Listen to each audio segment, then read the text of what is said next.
Hello my dear student. आज हम chemistry के नेक्स्ट लेक्चर पढ़ेंगे। आपने पिछले लेक्चर में देखे थे जो इलेक्ट्रॉनिक विन्यास बताया गया था उसमें बहुत सारे हद तक आपको जो है ना इलेक्ट्रॉनिक विन्यास बता दिया गया था। कुछ एक्सेप्शनल केस वाले जो इलेक्ट्रॉनिक विन्यास होता है वो नहीं बताया गया था, तो वो आज हम बताएंगे। एक्सेप्शनल में कैसे किसमें एक्सेप्शनल पाई जाती है, किसमें एक्सेप्शन होता है, किस कंडीशन में होता है, वो आपको हम बता दिए थे। उसमें क्या था, तो वो था आपका जब लास्ट के 2 सब सेल रहेगा S2 और उसके बाद D4 रहना चाहिए। दूसरा बताए थे S2 और D9 रहना चाहिए, मतलब कुछ इस प्रकार के और उसका हम रीजन भी बता दिए थे इस तरह करके। या तो लास्ट के 2 सब सेल में S2 D4 रहेगा, S2 और D4 रहता है तो S में से एक इलेक्ट्रॉन जंप करके किसमें मतलब प्रवेश कर जाती है, तो निश्चित रूप में वो D4 में प्रवेश कर जाती है। तो D में जो इलेक्ट्रॉन हो जाती है वो 5 हो जाती है और उसके बाद जो होता है S में भी इलेक्ट्रॉन की संख्या कितना बच जाता है, 1, और दोनों क्या हो जाता है, हाफ फिल्ड हो जाती है। और हाफ फिल्ड होने के बाद क्या हो जाता है, ये दोनों स्टेबल हो जाती है। ठीक है, तो ये लिखेंगे किस तरह, इस तरह करके लिखेंगे। इसमें से एक इलेक्ट्रॉन निकल कर इसमें आ जाता है, क्या हो जाता है, ये S1 बचता है और ये बन जाता है D5। तब ये क्या हो जाता है, हाफ फील्ड बन जाता है। क्या बन जाता है, हाफ फील्ड। ठीक है, हाफ फील्ड इस तरह करके हाफ हाफ इलेक्ट्रॉन इसमें क्या हो जाता है, फिलअप हो जाता है। और आपको पता है हाफ फील्ड सबसे ऑर्बिटल क्या होता है, तो निश्चित रूप में वो होता है आपका एक तरह के स्टेबल होता है बहुत ज्यादा। ठीक है, ये बता दिया गया था आपको। नेक्स्ट दूसरा होना चाहिए इसमें 1 2 जो प्रिंसिपल क्वांटम नंबर जो लगा हुआ रहता है उससे आपको कोई मतलब नहीं है। बस लास्ट के 2 सबसेल S2 और D4 में जाना चाहिए, बस इसी केस में।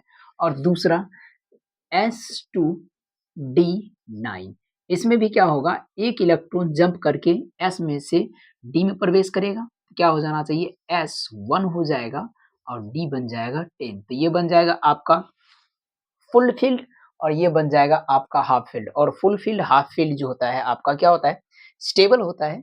इसलिए मतलब कि क्या हो जाएगा, ये इसका ये जो इस तरह जो भी लिखा रहेगा आपका इलेक्ट्रॉनिक विन्यास वो सही होगा। ठीक है, अब कभी क्वेश्चन ऐसे पूछा जा सकता है कि हाँ, कि इस तरह जंप क्यों किया जाता है, इस इलेक्ट्रॉन इसमें से इसमें क्यों जाता है, तो निश्चित रूप में वो स्टेबिलिटी पूरा करने के लिए, या स्टेबिलिटी उसको क्या कर देती है, गेन करा देती है। ठीक है, मतलब कि उसको हाफ फील्ड बना देती है, हाफ फील्ड या पूर्ण फील्ड बना देती है, जिससे उनको स्टेबिलिटी की प्राप्ति हो जाती है, स्वयं भी स्टेबल हो जाती है, ऐसा कोई बात नहीं। ठीक है, ये सब आपको बताया गया था। ठीक, तो अब हम इसका इलेक्ट्रॉनिक विन्यास पढ़ेंगे। मे बी आपको जो है लगभग एटॉमिक नंबर 23 तक बता दिया गया था। अब हम एटॉमिक नंबर 24 का पढ़ेंगे। ठीक है, एटॉमिक नंबर 24 मतलब कि सबसे पहले आपको ये बताया गया होगा कि 1 से लेकर जो 20 तक जो मतलब कि इलेक्ट्रॉनिक कॉन्फ़िगरेशन होता है वो अकॉर्डिंग टू बोर-ब्यूरी स्ट्रक्चर के अनुसार होता है। बोर-ब्यूरी स्ट्रक्चर के अनुसार क्या होता है, तो उसमें फर्स्ट शेल में तो 2 ही इलेक्ट्रॉन फ़िल होगा और दूसरा सब शेल की बात करते हैं, सॉरी दूसरा शेल की बात करते हैं तो उसमें 8 इलेक्ट्रॉन फ़िल होगा। तीसरा में अदर मतलब कि एक तरह बोला जाए मतलब कि जो रियल में कॉन्फ़िगरेशन होता है, एक तरह बोला जाए क्या कहते हैं ये, मतलब कि जो इलेक्ट्रॉनिक विन्यास जो ज्ञात की जाती है, उसमें क्या हो जाता है, उसका जो होता है तीसरे सेल में जो होना चाहिए वो 18 इलेक्ट्रॉन रहना चाहिए। बट बोर-ब्यूरी स्ट्रक्चर के अनुसार क्या होता है, तीसरे सेल में क्या होता है, मात्र 8 ही इलेक्ट्रॉन पाई जाती है। मतलब बोर-ब्यूरी स्ट्रक्चर ये कहता है कि फर्स्ट सेल में 2 इलेक्ट्रॉन, सेकंड सेल में भी कितना इलेक्ट्रॉन रहना चाहिए, 8 इलेक्ट्रॉन, थर्ड में भी कितना रहना चाहिए, 8 ही इलेक्ट्रॉन, और उसके बाद जो भी 2 1 जो बचेगा वो हो जाएगा। ठीक है? मतलब कुल मिलाकर एक ही बात आपको ध्यान रखना है। ऐसे अमूमन इलेक्ट्रॉनिक विन्यास में भी तो सेकंड में तो 8 ही इलेक्ट्रॉन होना चाहिए, लेकिन अमूमन क्या होता है कि थर्ड में थोड़ा-सा 18 मतलब कि 18 यस 18 इलेक्ट्रॉन फिल अप होती है। बट इसमें क्या होगा, केवल 8 तक ही इलेक्ट्रॉन क्या होगा, फिल होगा। ये सब आपको पिछले क्लास में बता दिया गया था, उतना हम डिटेल अब इसमें नहीं बताएँगे। वो अगर आप देखना चाहते हैं तो निश्चित रूप पिछले लेक्चर में आप देख सकते हैं। ठीक है, अब हम पढ़ते हैं 23 एटॉमिक नंबर जो मतलब कि जो होता है उसका इलेक्ट्रॉनिक कॉन्फ़िगरेशन पढ़ेंगे। वो क्या होता है, आपका क्रोमियम होता है। क्या होता है, क्रोमियम। तो हम आज पढ़ेंगे क्रोमियम का इलेक्ट्रॉनिक विन्यास। हाँ, एक बात और बता देते हैं कि आज इलेक्ट्रॉनिक विन्यास आपका फाइनली क्या हो जाएगा, मतलब इलेक्ट्रॉनिक कॉन्फ़िगरेशन जो फाइंडिंग करने का जो तरीका होता है वो आज खत्म हो जाएगा। बस अब चलेंगे उसके बाद कुछ और कॉन्सेप्ट, जो कॉन्सेप्ट आपको अगर याद रहेगा या उस चीज़ को आप सीख जाते हैं या वो चीज़ आपको रिवीजन बहुत अच्छा हर एक पूरे केमिस्ट्री क्लास तक रहेगा या पूरे 10th क्लास भर तक वो बात अगर ध्यान रखते हैं, तो आपको केमिस्ट्री समझने में एक ज़रा भी दिक्कत नहीं होगी। अगर यहाँ से आपको यही भी अगर यहीं आपको दिक्कत हो गया, तो निश्चित रूपेण आपको केमिस्ट्री समझने में दिक्कत ही दिक्कत होगा। तो मेरा मानना है कि कम से कम अगर आप 10th क्लास की केवल केमिस्ट्री छोड़िए, थोड़ा अगर 50 परसेंटाइल अदर क्लास का भी मतलब कि 10th क्लास तो पूरे समझ जाइए। अगर अदर क्लास का भी केमिस्ट्री समझना चाहते हैं, तो आपको इलेक्ट्रॉनिक विन्यास पूर्ण रूप से पता रहना चाहिए। इलेक्ट्रॉनिक विन्यास के साथ-साथ उसके साथ-साथ जो टर्म वगैरह होता है, ठीक है? उस टर्म के बारे में पता रहना चाहिए। For example octet law, valenced electron, valency electron, positive valency, positive ion, negative ion, anion cation ये सब आपको पता रहना चाहिए, ठीक है? तो ये सब हम बताएँगे। तो फिलहाल हम चलते हैं क्रोमियम का इलेक्ट्रॉनिक विन्यास पर, ठीक है? तो आज हम पढ़ लेते हैं सीआर, सीआर मतलब क्रोमियम। क्रोमियम का एटॉमिक नंबर कितना होता है? तो 24 होता है। क्या होता है? 24। और आपको पता है कि इलेक्ट्रॉनिक कॉन्फ़िगरेशन हमेशा जो फाइंड की जाती है वो नंबर ऑफ इलेक्ट्रॉन के लिए। किसके लिए? नंबर ऑफ इलेक्ट्रॉन के लिए। और नंबर ऑफ इलेक्ट्रॉन जो हो जाता है वो इज़ इक्वल किसके बराबर होता है? तो निश्चित रूप में वो एटॉमिक नंबर के बराबर। मतलब ये हुआ कि जिस परमाणु के एटॉमिक नंबर जितना मतलब रहेगा, उसमें इलेक्ट्रॉन की संख्या भी क्या रहेगा? उतना ही रहेगा। प्रोटॉन की संख्या डिफरेंट होता है, वो अलग बात हम बताएँगे, ठीक है? ये नो डाउट, ठीक है? तो इस बात को ध्यान रखना है, बट ये बात आपको पता रहना चाहिए कि किसी भी परमाणु का इलेक्ट्रॉनिक विन्यास सॉरी इलेक्ट्रॉन की संख्या उतना ही होगा, जितना उसमें उसका एटॉमिक नंबर होगा, ठीक है? तो अब एक बात बताइए, जब इसका एटॉमिक नंबर क्या है 24 है, तो निश्चित रूपेण इसमें इलेक्ट्रॉन की संख्या कितना होना चाहिए? तो इसमें इलेक्ट्रॉन की भी संख्या कितना होना चाहिए? 24 ही होना चाहिए। इसका मतलब हम ये बोल सकते हैं कि इसमें जो इलेक्ट्रॉनिक कॉन्फ़िगरेशन जो फाइंडिंग करेंगे, वो किसके लिए फाइंड करेंगे? तो 24 इलेक्ट्रॉन के लिए क्या करेंगे? इलेक्ट्रॉनिक कॉन्फ़िगरेशन को फाइंड करेंगे, ठीक है? तो ये देखना चाहते हैं। तो यहाँ पर इलेक्ट्रॉन की जो संख्या होगा वो क्या हो जाएगा? 24 हो जाएगा। अब तो आपको पहले पिछले क्लास में ही बता दिए होंगे कि इलेक्ट्रॉनिक विन्यास ज्ञात करने के लिए जिस तरह कट वगैरह की जाती है, सबसेल जिस तरह लिखा जाता है, जिस प्रकार कट करके लिखा जाता है, वो पहले लिखना चाहिए। तो सबसे पहले क्या होगा? 1s2, ठीक है? 2s2, 2p6, 3s2, 3p6, 4s2, एक बार गिन लेते हैं। 2 2 4, 4 6 10, 10 2 12, 12 6 18, 18 2 20 हो चुका है। नहीं, अब बचा है रिमेनिंग कितना इलेक्ट्रॉन इसमें फ़िल होना चाहिए? तो 20 पुड़ चुका है, 4 बचा हुआ है। इसका मतलब अगला आप लिखेंगे 3p6, 4s2। अब 4s2 के बाद क्या होना चाहिए? 3d, क्या होना चाहिए? 3d। इसमें 20 पुड़ चुका है, बचा है रिमेनिंग कितना? 4, तो 4 ही फ़िल अप हो जाएगा। एक्चुअली इसमें फुल अगर फ़िल करना चाहेंगे, डी में कितना फ़िल होगा? निश्चित रूप से 6, बट हमें कितना की रिक्वायर्ड है? निश्चित रिक्वायरमेंट है आपका 4 इलेक्ट्रॉन, इसलिए हम 4 इलेक्ट्रॉन की क्या कर दिए? फ़िल कर दिए। अब आपको थोड़ा-सा क्या करना है, एक चीज़ देखना है कि एक्सेप्शनल रूल में इस दोनों में कोई मिल भी रहा है। हम क्या बोले थे? लास्ट के 2 सबसेल में अगर इस तरह की व्यवस्था है S2D4, S2D9, तब निश्चित रूपेण अगर इस तरह रहेगा तो एक इलेक्ट्रॉन जंप करके इसमें आ जाएगा, तो ये बन जाएगा S1D5 बन जाएगा। अगर S2D9 रहेगा तो एक इलेक्ट्रॉन जंप करके डी में चल जाएगा, जो क्या बन जाएगा? S1D10 बन जाएगा। इस तरह करके लास्ट में देखिएगा, इसमें हम क्या बोले थे? उसके अंदर उसमें जो प्रिंसिपल क्वांटम नंबर जुड़ा रहेगा, उससे आपको मतलब नहीं रखना है, ठीक है? बस केवल इस तरह का सबसेल की व्यवस्था रहना चाहिए। तो इसमें देखिएगा लास्ट के 2 S और D, क्या S2D4, S2D4 मतलब फर्स्ट एक्सेप्शनल रूल क्या है? इसमें फॉलो कर रहा है। तो इसका मतलब ये हुआ कि इसमें से एक इलेक्ट्रॉन जंप करके क्या हो जाएगा? इस D में प्रवेश कर जाएगा, और जैसे ही एक इलेक्ट्रॉन इसमें से जंप करके इसमें जाएगा, तो इसको क्या कर देगा? ये स्टेबल बना देगा, और ये स्वयं भी स्टेबल हो जाएगा, और इसको भी क्या कर देगा? स्टेबल कर देगा। तो इसका मतलब ये हुआ कि अब इसमें से एक इलेक्ट्रॉन इसमें जंप करके चल गया, तो इसमें इसमें कितना बन जाएगा? तो D5 बन जाएगा, और S में कितना बचेगा? एक इलेक्ट्रॉन इसमें से इस S में से एक इलेक्ट्रॉन निकल कर D में गया, तो S में एक इलेक्ट्रॉन कमी हो जाएगा, इसका मतलब S में बचेगा 1। तो फिर से इसको लिखने की हम कोशिश करेंगे, तो फिर से लिखेंगे तो क्या होना चाहिए? 1s2, 2s2, 2p6, 3s2, 3p6, और उसके बाद 3 वाला एक और देखिए, 3 वाले यहाँ पर भी है, तो 3 वाले लिखते हैं। 3D क्या होना चाहिए? 4 की जगह पर अब क्या लिखेंगे? 5, क्योंकि एक इलेक्ट्रॉन इसमें से आकर इसमें आ गया, तो 3d5, और उसके बाद अब 4 वाले क्या है? तो 4s1 लिखेंगे, 2 1 लिखेंगे, क्यों? क्योंकि एक इलेक्ट्रॉन इसमें से जंप करके इसमें आ चुका है, तो एक ही लिखेंगे, ठीक है? अब गिन लीजिए, तो एक वाले देखिएगा, एक वाले सब सेल केवल यहीं पर है, उस पर कितना इलेक्ट्रॉन है 2, ठीक है। 2 वाले देखिएगा यहाँ है, यहाँ है, यहाँ है, दोनों पर कितना 2, 6, 8 हो गया। 3 वाले देखिएगा, 3 वाले यहाँ, यहाँ, यहाँ 3 और इस पर कितना इलेक्ट्रॉन है 2, इस पर 6, इस पर 5। इसका मतलब क्या होना चाहिए 2, 5 2, 6 कितना हो गया 8, 8, 5 कितना हो गया 13, 13 हो गया। उसके बाद क्या हो जाएगा 4s पर क्या है 1 यानी कि 4 वाले पर 1 ही है तो 1। इसका मतलब ये हुआ कि क्रोमियम का जो इलेक्ट्रॉनिक कॉन्फ़िगरेशन हो गया, वो हो गया 2, 8, 13 और उसके बाद 1। वेरी, वेरी, वेरी इंपॉर्टेंट ये क्वेश्चन है। ये क्वेश्चन बोर्ड एग्ज़ाम में पूछा गया है कि क्रोमियम का इलेक्ट्रॉनिक विन्यास फाइंड कीजिए। तो इस तरह अगर आप इसके अकॉर्डिंग लिखते हैं, इसके अकॉर्डिंग केवल ये बनाते हैं, हम तो इसके अकॉर्डिंग ये बनाए। अगर इसके अकॉर्डिंग बनाते हैं इस तरह करके तो क्या बनना चाहिए इसका 2, इसमें फिर क्या हो जाएगा 8 और 3 वाले में देखिएगा 2, 6, 8, 8, 8, 4 कितना हो जाएगा 8, 4 हो जाएगा 12 और फिर 4 वाले पर 2। तो इसका मतलब कि अगर इस इलेक्ट्रॉनिक कॉन्फ़िगरेशन के अनुसार अगर इलेक्ट्रॉनिक विन्यास लिखते हैं, तो ये हो जाएगा जो कि क्या है गलत है। बट इसके अनुसार अगर लिखते हैं तो इस तरह हो जाएगा जो कि क्या है सही है। समझ रहे हैं? तो ये लिखिएगा तभी आपका सही माना जाएगा, अदरवाइज़ क्या हो जाएगा गलत।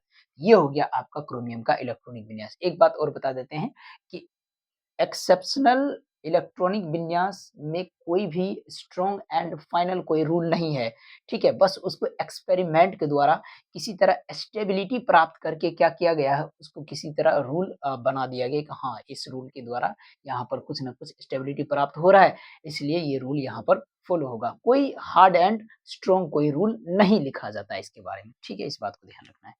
तो ये हो गया आपका क्रोमियम का। अब क्रोमियम के बाद निश्चित रूपेण एक बात तय है, अब क्रोमियम के बाद क्या होता है मैंगनीज। अगर मैंगनीज का आपका इलेक्ट्रॉनिक विन्यास कहे जाएगा लिखने के लिए मैंगनीज मतलब Mn। अगर मैंगनीज का इलेक्ट्रॉनिक विन्यास आपको लिखने के लिए कहा जाए तो किस तरह लिखिएगा? तो ये तो अब 13 ही रहेगा, ठीक है? बस क्या हो जाएगा अब ये तो H2 है, बस इसमें 1 इलेक्ट्रॉन भर जाएगा इस तरह करके। मतलब यहाँ पर अब जो रहना चाहिए वो क्या रहना चाहिए कि मैग्नीज का इलेक्ट्रॉनिक विन्यास 2, 8, 13 और उसके बाद क्या हो जाएगा 2 क्यों? क्योंकि 13 इसलिए होगा क्योंकि देखिए यहाँ पर अब मान लीजिए कि अगर इलेक्ट्रॉनिक विन्यास आप लिखते हैं मैग्नीज मैग्नीज को तो 1s2 2s2 2p6 3s2 3p6 4s2 यहाँ तक तो होगा ही। तो यहाँ तक 20 पुट चुका है। अब डी में 3d जो यहाँ पर लिखे इसमें कितना आप फिल कीजिएगा 5 फिल कीजिएगा। तो 5 वाले में तो कोई एक्सेप्शन रूल नहीं नहीं होगा। तो 3d क्या हो जाएगा यहाँ पर 5 ही रहेगा। तब इसमें 3 वाले को आप निश्चित रूप में ऐड कीजिएगा इलेक्ट्रॉन कितना बन जाएगा यहाँ पर 13 ही रहेगा। फिर लास्ट में क्या करना है आपको एस वाले लिखना है तो एस वाले क्या हो जाएगा 2। मतलब ये हो गया कि अब मैग्नीज का क्या हो जाएगा 2, 8, 13, 2। अगर हम बात करते हैं मतलब ये हुआ कि अब लास्ट में जो होगा यहाँ पर 2-2 ही होगा। तब तक लिखा जाएगा जब तक इसमें इलेक्ट्रॉन फिल नहीं होगा। मतलब ये हो गया कि थोड़ा-सा हम इस तरह बताना चाहेंगे कि ठीक है। अगर हम मैंगनीज का इलेक्ट्रॉनिक विन्यास लिखना चाहेंगे, तो मैंगनीज का इलेक्ट्रॉनिक विन्यास क्या होगा? तो यहाँ से लेकर यहाँ तक तो सेम ही होगा, यहाँ से लेकर यहाँ तक क्या हो जाएगा? सेम ही होगा 25 नंबर का, ठीक है? सेम ही होगा, बट इसमें थोड़ा तब्दील हो जाएगा, तो इसकी जगह पर क्या आ जाएगा? 3d5 आ जाएगा। क्या आ जाएगा? 3d5। 3d जब 5 आ जाएगा तो केवल डी वाले में अलग होगा। तो फर्स्ट में क्या होना चाहिए? 2 और दूसरा वाले में 8 ही होगा। तीसरा वाले में देखिएगा, एक तीसरा यहाँ है, एक तीसरा यहाँ है, एक तीसरा अब यहाँ मतलब कि 25 नंबर वाले में क्या हो जाएगा? एक तीसरा यहाँ पर। तो यहाँ पर तो ये तो 24 का है तो यहाँ पर 4 लिखा गया, लेकिन 25 में क्या लिखा गया है? 5 तो 6, 2, 8, 8, 5 कितना हो जाएगा? 13 और उसके बाद क्या हो जाएगा? इसमें 4 वाले में 2 तो 2 हो जाएगा। अब मान चलिए कि हम 26 का निकालना चाहते हैं, तो 26 में क्या हो जाएगा? अब 2, 8, 13 और उसके बाद 1 मिनट 13 नहीं, इसमें हो जाएगा 14। क्या हो जाएगा? 14 और 2 क्योंकि ये तो 2 तो फिक्स ही रहेगा ना भाई, क्या हो जाएगा? 2 फिक्स रहेगा, देख सकते हैं आप। 26 नंबर में आप ऐसे करके यहाँ तक लिखना चाहते हैं, 26 नंबर का, तो यहाँ से लेकर यहाँ तक तो सेम ही होगा।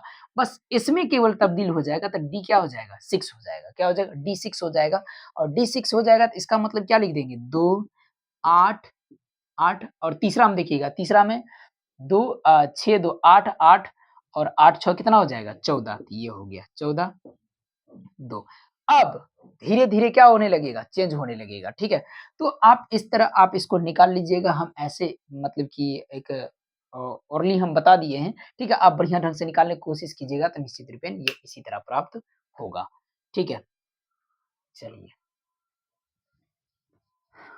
नहीं तो हम अभी स्वयं निकाल ही देते हैं, ठीक है? निकाल देते हैं इसको।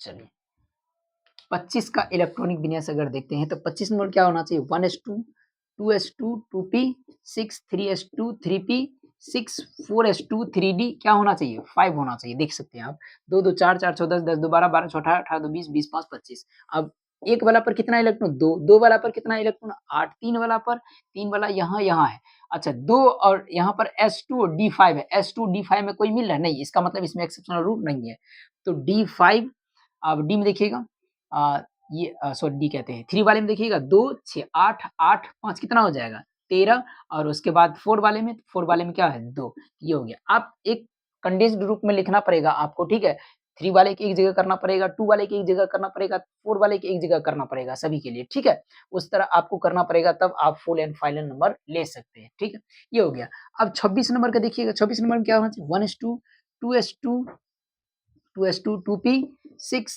3s2 3p 6 4s2 3d क्या हो जाएगा 6 हो जाएगा अब 1 वाला में 2 2 वाले में देखिएगा 8 3 वाले में कितना है तो 3 वाले एक यहाँ 6 2 8 8 6 कितना हो गया 14 और उसके बाद क्या हो जाएगा 2 मतलब ये हुआ जब तक इसमें इलेक्ट्रॉन फिल होते रहेगा ठीक है तब तक इसमें इलेक्ट्रॉन बढ़ेगा ना कि इसमें बढ़ेगा समझने की कोशिश कीजिए जब तक डी वाले में इलेक्ट्रॉन फिल होते रहेगा तब तक क्या होगा डी वाले इसमें इलेक्ट्रॉन भरेगा न कि इसमें इलेक्ट्रॉन आएगा समझ रहे अब क्या हो जाएगा अब अगर मान लीजिए कि निश्चित रूपेण अगर इसमें इलेक्ट्रॉन फिल हो चुका है तो अब क्या होगा इसमें में भी क्या हो जाएगा इस तरह करके मान चलिए कि अगर 3d6 लिखे तो उसके बाद क्या होना चाहिए 4p एक मिनट 3d6 अच्छा d6 अभी फिल नहीं हुआ है d6 मतलब कि जब तक इसमें 10 इलेक्ट्रॉन तक नहीं भर दिया जाएगा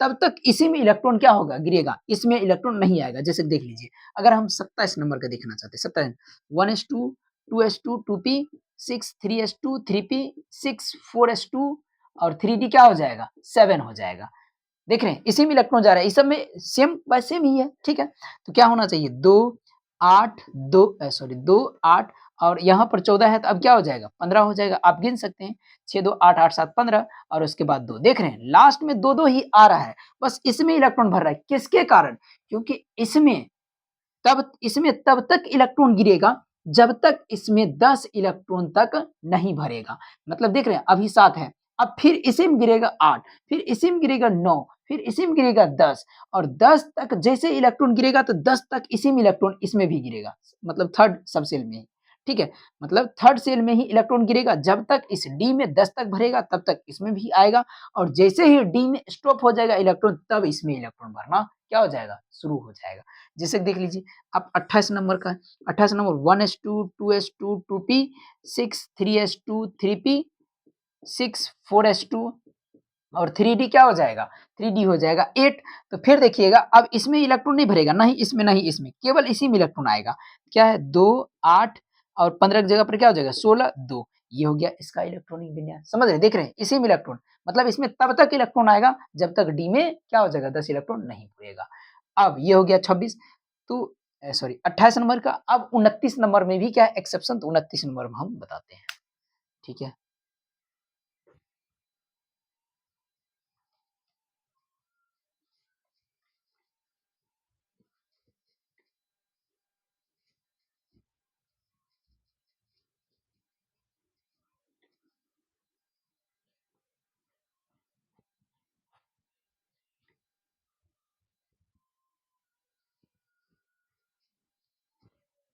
देखिए अब 29 नंबर का इलेक्ट्रॉनिक विन्यास यानी कि 29 नंबर में क्या है भाई तो कॉपर है क्या है कॉपर सीओ ठीक है क्या होना चाहिए 1s2 2s2 2p6 3s2 3p6 4s2 3d9 देख सकते हैं 3d9 ही होगा गिन लेते हैं, 2 2 4 4 6 10 10 2 12 12 6 18 18 2 20 20 9 29 29 नंबर में ये हो गया।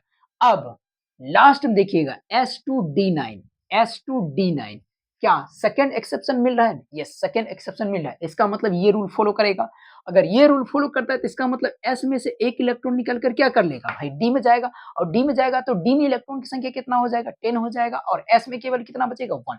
तो इस तरह के इसको फिर से सेपरेटली लिखना पड़ेगा, 1s2 2s2 2p6 3s2 3p6, और फिर 3 वाले को ही एक जगह लिखेंगे तो क्या हो जाएगा 3d। अब यहाँ पर 9 की जगह पर क्या हो जाएगा 10 हो जाएगा, क्यों, क्योंकि एक इलेक्ट्रॉन निकल कर इसमें आया, क्या हो जाएगा 3d 10 हो जाएगा। और S वाले में कितना बचेगा 4s में केवल 1 बचेगा, क्यों, क्योंकि एक इलेक्ट्रॉन जंप करके इसमें आ चुका है। तब क्या हो जाएगा, दोनों स्टेबल हो जाएगा। ठीक है, अब बताइए 1 वाले में कितना इलेक्ट्रॉन 2, 2 वाले में कितना इलेक्ट्रॉन 8, 3 वाले में कितना इलेक्ट्रॉन, तो निश्चित रूप में वो है 18, और उसके बाद कितना है 1। ठीक है, ये हो गया। अब देखिए डी में 10 पुर चुका है, डी में 10 पुर चुका है, और इसमें 18 पुर चुका है। अब निश्चित रूप में इलेक्ट्रॉन किसमें भरना शुरू करेगा, इसी में आएगा, किसमें आएगा, अब इलेक्ट्रॉन इसमें गिरना शुरू होगा। देख सकते हैं आप 30 नंबर में, 30 नंबर में क्या हो जाएगा 1s2 2s2 2p6।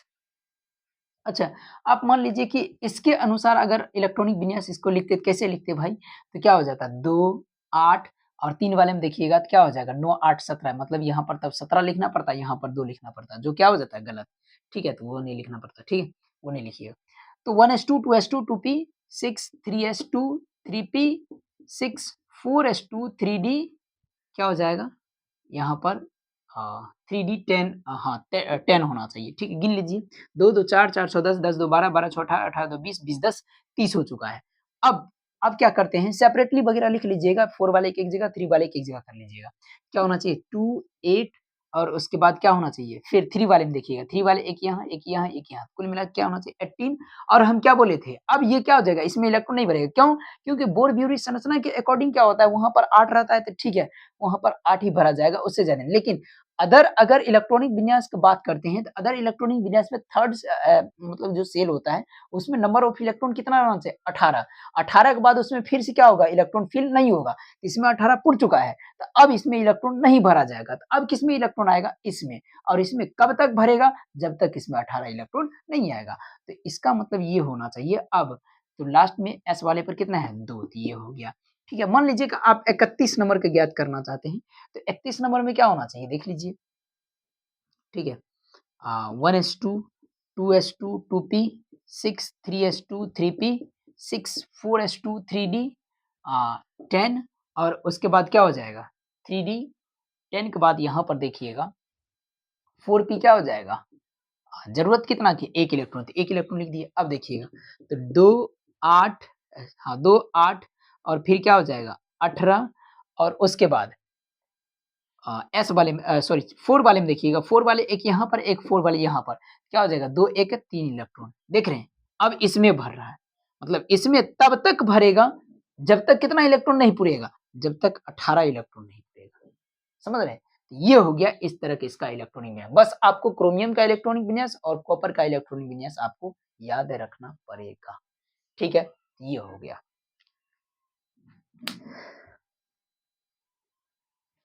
ठीक, ये हो गया आपका इलेक्ट्रॉनिक विन्यास। सपोज दैट मान लीजिए कि आपको क्वेश्चन पूछा जाए, अब इलेक्ट्रॉनिक विन्यास से ही आपको क्वेश्चन पूछ दिया जाए। ठीक है, इलेक्ट्रॉनिक विन्यास से ही आपको क्वेश्चन पूछा जाए कि निम्न में, सबसे पहला क्वेश्चन इस तरह रहेगा, निम्न में कौन सोडियम है, कौन सोडियम है, सोडियम है। ठीक है, ऑप्शन नंबर ए दिया जाएगा, इलेक्ट्रॉनिक विन्यास दे देगा, कहेगा कि उसमें कौन सोडियम है। तो इसके लिए आपको क्या पता रहना चाहिए भाई, इलेक्ट्रॉनिक विन्यास पता रहना चाहिए, इलेक्ट्रॉनिक विन्यास सही लिखने के लिए आना चाहिए। तो 2 8 रहेगा, 3 रहेगा। ठीक है, फिर रहेगा बी नंबर ऑप्शन 2 8 1 रहेगा। ठीक है, फिर सी नंबर ऑप्शन रहेगा 2 7 2 रहेगा। ठीक है, डी नंबर ऑप्शन रहेगा 2 6 3 रहेगा।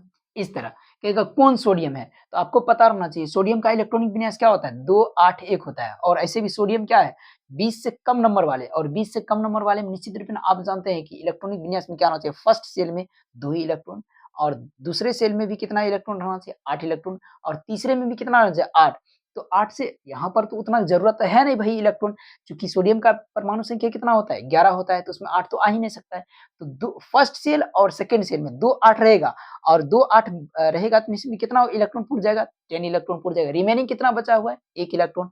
इसका मतलब ये हुआ कि इसका सोडियम का इलेक्ट्रॉनिक विन्यास कितना होना चाहिए, 2 8 1 होना चाहिए। क्यों? क्योंकि आपको पता है कि किसी भी एटम के इलेक्ट्रॉनिक कॉन्फ़िगरेशन के फर्स्ट सेल में कितना इलेक्ट्रॉन, 2, ठीक है।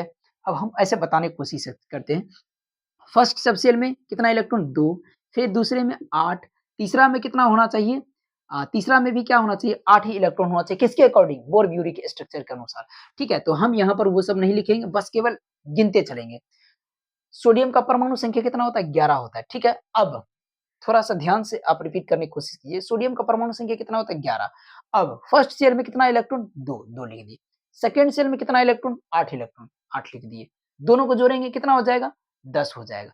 बचा कितना इलेक्ट्रॉन है 11 पूरने के लिए, 1 इलेक्ट्रॉन। इसका मतलब थर्ड शेल में कितना इलेक्ट्रॉन जाएगा, 1 ही इलेक्ट्रॉन। तो थर्ड शेल में क्या हो जाएगा, 1 इलेक्ट्रॉन। तो ये हो गया इसका इलेक्ट्रॉन विन्यास, किसका, सोडियम का, 2 8 1। अब देखिए 2 8 1 कहाँ मिल रहा है, ये, इसका मतलब ये सही होगा। अब इसमें भी देखिए 2 8 1 11 इलेक्ट्रॉन पुर गया, तो इसमें भी 2 8 8 1 11 इलेक्ट्रॉन, इससे भी पुरता है 2 8 10 13, ये तो गलती ही है। इसमें देखिए 2 7 2 9 2 7 9, 2 7 कितना होता है, 9 9 2 11, तो इसमें भी इलेक्ट्रॉन कितना पुर रहा है, 11। इसका मतलब ये भी सही होगा, नहीं ये गलत हो जाएगा।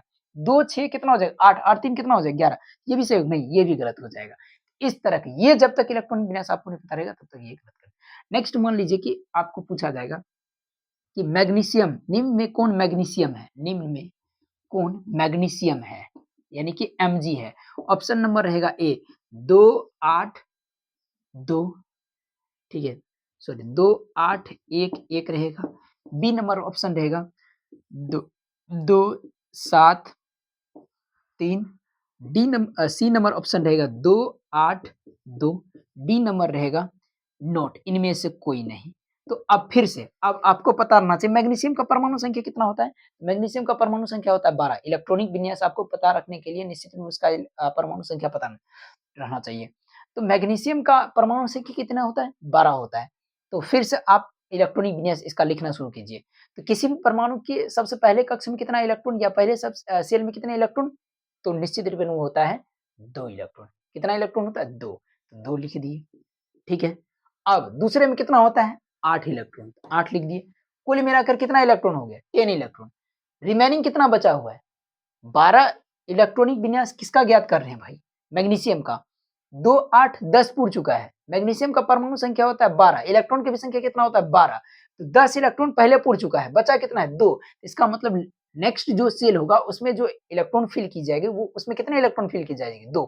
इसका मतलब इसका जो इलेक्ट्रॉनिक विन्यास हो जाएगा मैग्नीशियम का 2 8 2। ये हो गया आपका 2 8 2। इसमें देख लीजिए कौन है, तो भाई सी नंबर है, तो सी नंबर सही हो जाएगा। समझ, या तो आप इस तरह करके ध्यान करके लिख सकते हैं, और नहीं तो डायरेक्टली इलेक्ट्रॉनिक विन्यास आप याद कर लीजिए, ठीक है सबका। लेकिन मेरा मानना है कि आपको याद करने से बेटर रहेगा इसी तरह कि फर्स्ट सेल में 2 इलेक्ट्रॉन, दूसरे में 8 इलेक्ट्रॉन, तीसरे में भी क्या हो जाएगा, अगर 20 के बाद इलेक्ट्रॉनिक विन्यास है तो उसमें हम 18 या 13 12 13 इस तरह करके भरेंगे जितना रिक्वायरमेंट है, और नहीं 20 से कम वाले परमाणु संख्या है तो उसमें तीसरे में भी क्या करेंगे, फिर से एक बार सुनिएगा। यदि परमाणु संख्या, यदि कोई किसी मतलब कि स्पीशीज या कोई परमाणु की अगर इलेक्ट्रॉनिक विन्यास पूछा जा रहा है और उस परमाणु की परमाणु संख्या 20 से पहले की ही है, तो उसमें फर्स्ट फर्स्ट सेल में 2 इलेक्ट्रॉन, सेकेंड सेल में भी कितना इलेक्ट्रॉन रहना चाहिए, 8 इलेक्ट्रॉन, और थर्ड सेल में भी कितना रहना चाहिए, 8 ही इलेक्ट्रॉन रहना चाहिए, ठीक है। अगर 20 से कम परमाणु संख्या वाले हैं, बट 20 से अगर ज्यादा परमाणु संख्या वाले हैं तो उसमें क्या होना चाहिए आपको निश्चित रूपेण, तब वो क्या हो जाएगा, मतलब कि 8 से ज़्यादा हो जाएगा, ख़ास करके जब वो क्या हो जाएगा, मतलब 22-23, मतलब कि 22 तक चल जाएगा, तो या 23 तक चल जाएगा मतलब परमाणु संख्या, तब उसमें क्या हो जाएगा, थर्ड वाले में बदल जाएगा। समझ रहे हैं? ये हो गया, ठीक। इस तरह करके, या मान लीजिए कि नेक्स्ट क्वेश्चन इस तरह रहेगा,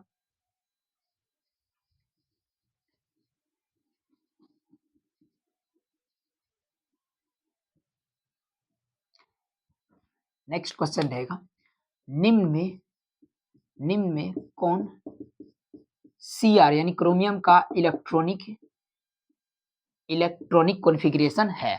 Cr का इलेक्ट्रॉनिक क्या क्या रहेगा, 2। अब Cr कितना होता है 24, तो क्या रहेगा 2 8 2 8, उसके बाद रहेगा आपका 14, ठीक, ए नंबर, फिर रहेगा बी नंबर 2 8 13, फिर रहेगा 1, फिर रहेगा सी नंबर 2 8 2 8 12 2, डी नंबर रहेगा नॉट, इनमें से कोई नहीं। अब देखिए ये एक्सेप्शनल है, एक्सेप्शनल वाले हम डायरेक्टली आपको इलेक्ट्रॉनिक विन्यास ज्ञात करना पड़ेगा। तो क्या होता है 2 8 और उसके बाद 13 1 होता है, क्या होता है 13 1, तो कहाँ है भाई 2 8 13 1, 2 8 13 1, ये हो जाएगा सही। इस तरह के इलेक्ट्रॉनिक विन्यास से भी क्या की जाती है, क्वेश्चन पूछा जाता है, ठीक है, ये हो गया। अब हम डायरेक्टली चलेंगे कि मतलब कि ऑक्टेट लॉ या आयन का निर्माण कैसे की जाती है, संयोजकता फाइंडिंग कैसे की जाती है, ये सब पढ़ेंगे, ठीक है। बट आपको सपोज दैट मान लीजिए कि कुछ क्वेश्चन इस तरह पूछा जाए, ठीक है, मान लीजिए कि क्वेश्चन इस तरह आपको आ जाए,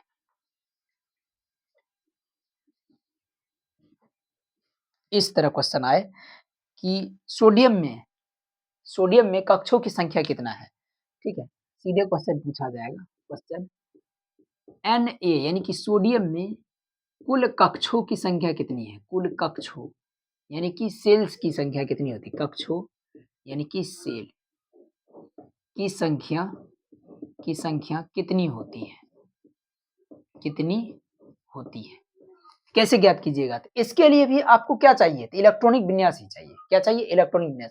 जब तक इलेक्ट्रॉनिक विन्यास पता नहीं रहेगा तब तक ये सब आप ज्ञात कर नहीं सकते। यही छोड़िए ना भाई, अलग आगे भी केमिकल रिएक्शन सीखिएगा, केमिकल इक्वेशन बनाइएगा, यही सब प्रयोग होगा, ठीक है। तो कक्षों की संख्या कैसे ज्ञात कीजिएगा, ठीक है, तो उसके लिए आपको क्या करना पड़ेगा, सोडियम का इलेक्ट्रॉनिक विन्यास लिखना पड़ेगा, और सोडियम का इलेक्ट्रॉनिक विन्यास क्या जानते हैं, 2 8 और क्या होता है 1। तो ये हो गया इसका मतलब कि इलेक्ट्रॉनिक विन्यास। अब कक्षों की संख्या, तो पहला कक्ष ये हो गया इसका, मतलब पहले वर्ग में कितना इलेक्ट्रॉन, या पहले सेल में कितना इलेक्ट्रॉन 2 है, दूसरे सेल में कितना इलेक्ट्रॉन 8 है, तीसरे में कितना है 1 है। मतलब जितने खंडों में इलेक्ट्रॉन को लिखा गया है बस उसी को क्या कहते हैं, सेल कहते हैं। क्या कहते हैं, सेल कहते हैं।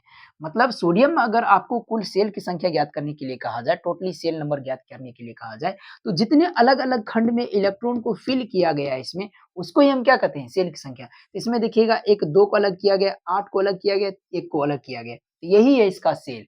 मतलब ये हो गया इसका फर्स्ट सेल, इसका ये सेकंड सेल, इसका ये हो गया थर्ड सेल। तो इसका मतलब नंबर ऑफ सेल, टोटल क्या लिखेंगे, total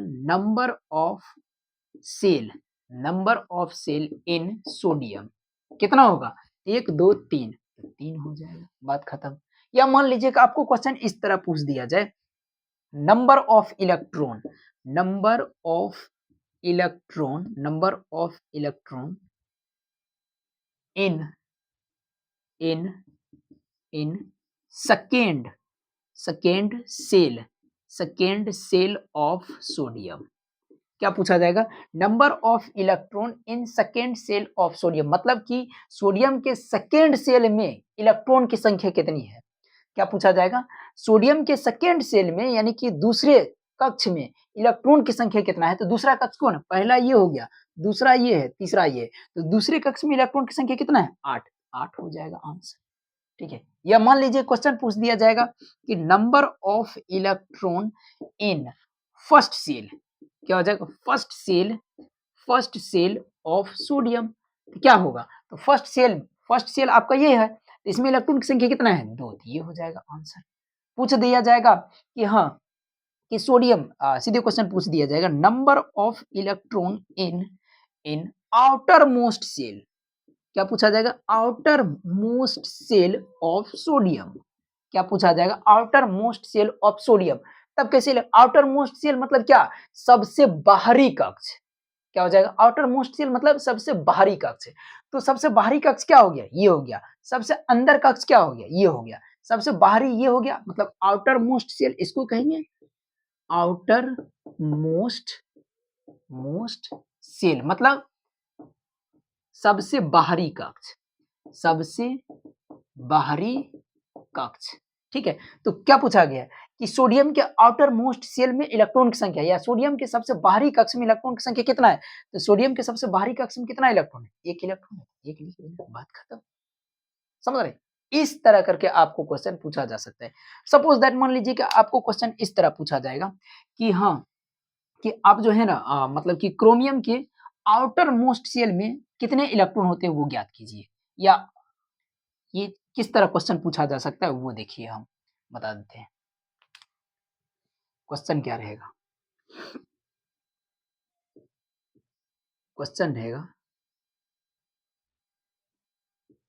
number of total electron, total electron in in in first shell of chromium, पहला क्वेश्चन। दूसरा, number of total electron in second shell of chromium. ठीक है, नेक्स्ट रहेगा number of electron in third shell of chromium. ठीक है, फिर रहेगा फोर्थ क्वेश्चन, फोर्थ रहेगा नंबर ऑफ इलेक्ट्रॉन किसमें? फोर्थ सेल में, सेल ऑफ क्रोमियम। फिर रहेगा नंबर ऑफ इलेक्ट्रॉन, ठीक है, इन फिफ्थ सेल, ठीक है, ऑफ क्रोमियम। ठीक है, नेक्स्ट रहेगा number of shell, number of shell in chromium. ठीक है, ये सब ज्ञात करने के लिए कहा जाएगा। ये सब ज्ञात करने के लिए सबसे पहले इसका आपको क्या पता होना चाहिए? तो इसके लिए आपको सबसे पहले निश्चित रूपेण आपको इसका इलेक्ट्रॉनिक कॉन्फ़िगरेशन पता होना चाहिए। तो इसका इलेक्ट्रॉनिक कॉन्फ़िगरेशन क्या होता है? तो सीधे लिख देते हैं, क्रोमियम का इलेक्ट्रॉनिक कॉन्फ़िगरेशन 2, 8, 13 और 1 होता है, कि ये होता है 2, 8, 12, 2 होता है। नहीं, ये गलत है, ये सही है। तो अब देखिए, सबसे पहला क्वेश्चन क्या कह रहा है? सबसे पहला क्वेश्चन कह रहा है number of total electron in first shell of chromium, मतलब कि क्रोमियम के पहले कक्ष में इलेक्ट्रॉन की संख्या कितना है? तो पहले कक्ष ये हो गया इसका, दूसरे कक्ष ये हो गया, तीसरे ये हो गया, चौथा ये हो गया। ठीक है, तो पहले कक्ष में कितना इलेक्ट्रॉन है? तो पहले में है 2, तो 2 लिख देंगे भाई। ठीक है, 2। फिर दूसरे मतलब सेकंड सेल में, यानी कि दूसरे कक्ष में इलेक्ट्रॉन कितना है? 8 है, 8 लिख देंगे। तीसरे में कितना है? 13 है, 13 लिख देंगे। चौथे में कितना है? 1 है, तो 1 लिख देंगे। पांचवें में कितना है? तो भाई पांचवें में शून्य हो जाएगा। क्यों? क्योंकि इसमें पांचवें सबसेल है ही नहीं। ये क्वेश्चन केवल आपको फंसाने के लिए दिया जाएगा, समझ रहे? फंसाने के लिए। देखिए, हम एक बात बता देते हैं, हम यही कह रहे हैं कि बोर्ड एग्जाम केवल हम बिहार बोर्ड का ही बात नहीं कर रहे। आप इसको पढ़कर सीबीएसई बोर्ड एग्जाम भी दे सकते हैं। ठीक है, हम इतना गारंटी देते हैं कि निश्चित रूपेण हम जितना पढ़ाएंगे, आप सीबीएसई बोर्ड दीजिए, चाहे यूपी बोर्ड एग्जाम दीजिए, चाहे बिहार बोर्ड एग्जाम दीजिए, चाहे झारखंड जो भी बोर्ड एग्जाम दीजिए, आपको सारा बोर्ड एग्जाम से क्वेश्चन पक्का मिलेगा। ये 100% मेरा गारंटी है। ठीक है, बस केवल ध्यान देकर आप टॉपिक को समझने की कोशिश कीजिए, वो पक्का उसी के अंदर से ही आपको क्वेश्चन पूछा जाएगा। ठीक है, तो इस तरह के सीबीएसई बोर्ड एग्जाम में क्वेश्चन पूछा जाता है। इस तरह बोर्ड एग्जाम में रहता है, मतलब बिहार बोर्ड में रहता है, इस तरह के सीबीएसई में रह सकता है, ये वाला खास करके। ठीक है, तो क्वेश्चन क्या पूछा गया था कि फिफ्थ मतलब कि जो सबसेल होगा, सॉरी फिफ्थ सेल जो होगा क्रोमियम के फिफ्थ सेल में नंबर ऑफ इलेक्ट्रॉन ज्ञात करने के लिए। तो चूंकि क्रोमियम के फिफ्थ सेल मतलब कि पांचवें कक्ष तो है ही नहीं इसमें, इसका मतलब पांचवें कक्ष नहीं है, तो इसमें पांचवें कक्ष नहीं है, तो इसका मतलब उसमें भी इलेक्ट्रॉन भी नहीं होगा, इलेक्ट्रॉन नहीं है, तो इसका मतलब जीरो। तो हम क्या लिखेंगे? जीरो। अब क्वेश्चन पूछा गया है कि ये क्रोमियम में नंबर ऑफ सेल की संख्या कितना है? कितना सेल है? तो 1, 2, 3, 4, कुल मिलाकर इसमें सेल यानी कि कक्षों की संख्या कितना है? 4। ये हो गया आंसर। समझे कि नहीं समझे? आई थिंक हम हमें लगता है कि ये सब बात आप समझ गए होंगे। ठीक है, चलते हैं नेक्स्ट की ओर।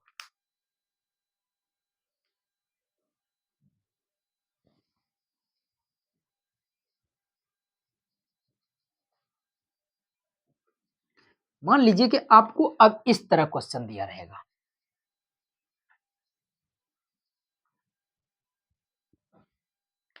इस तरह, निम्न में 2, 8, 5 के लिए लिए सही है, या निम्न में 285 के लिए सही है, या निम्न में 285 किसका इलेक्ट्रॉनिक विन्यास है? या सीधे क्वेश्चन रहेगा 285 किसका इलेक्ट्रॉनिक विन्यास है? तो ऑप्शन नंबर ए रहेगा सोडियम, बी नंबर रहेगा कैल्शियम, सी नंबर रहेगा फास्फोरस, डी नंबर रहेगा पोटेशियम। तो भाई ये तो सिंपल है भाई, आप इलेक्ट्रॉन की संख्या गिन लीजिए कितना है 2 8 10 10 5 15 और इलेक्ट्रॉन की संख्या कितने किसके बराबर होता है? परमाणु संख्या। इसका मतलब इलेक्ट्रॉन की संख्या अगर 15 है, तो परमाणु संख्या भी क्या हो जाएगा 15। तो 15 इसका परमाणु संख्या, तो 15 किसका परमाणु संख्या होता है? फास्फोरस, फास्फोरस ये हो जाएगा, समझे? फिर मान लीजिए कि इस तरह क्वेश्चन रहेगा कि निम्न में 2 8 और उसके बाद 2 8 18 2 8 18 1, ठीक है, 2 8 18 1 किसका इलेक्ट्रॉनिक विन्यास है? किसका इलेक्ट्रॉनिक विन्यास है? ठीक है, किसका इलेक्ट्रॉनिक? ए नंबर रहेगा आपका सोडियम, बी नंबर रहेगा फास्फोरस, सी नंबर रहेगा आपका Cu, डी नंबर रहेगा आपका Cr। तो आप गिन लीजिए 18 8 कितना हो जाता है? 26, 26 2 28, 28 29। तो इसका मतलब क्या हो गया? 29 नंबर में कौन थे? 29 नंबर आपका क्रोमियम, ये हो जाएगा सही। समझे कि नहीं समझे? इस तरह आपको क्वेश्चन पूछा जाएगा, ठीक है? तो हम इतना उम्मीद करते हैं कि आप इसको बढ़िया ढंग से समझ गए होंगे। ये सारा क्वेश्चन आपके बोर्ड एग्जाम के लिए इम्पोर्टेंट है, ठीक है? चाहे जो यूपी बोर्ड एग्जाम दीजिए, चाहे बिहार बोर्ड दीजिए, चाहे आप सीबीएसई बोर्ड एग्जाम दीजिए, कोई भी बोर्ड एग्जाम दीजिए, इसके अंदर से ही क्वेश्चन रहेगा, इसके बाहर से क्वेश्चन नहीं जाएगा, ठीक है? तो बस आज भर इतना ही दूर तक रहने दीजिए। आगे के लेक्चर मिलेगा नेक्स्ट डे, तो मिलते हैं नेक्स्ट डे नेक्स्ट लेक्चर के साथ। Okay, thank you.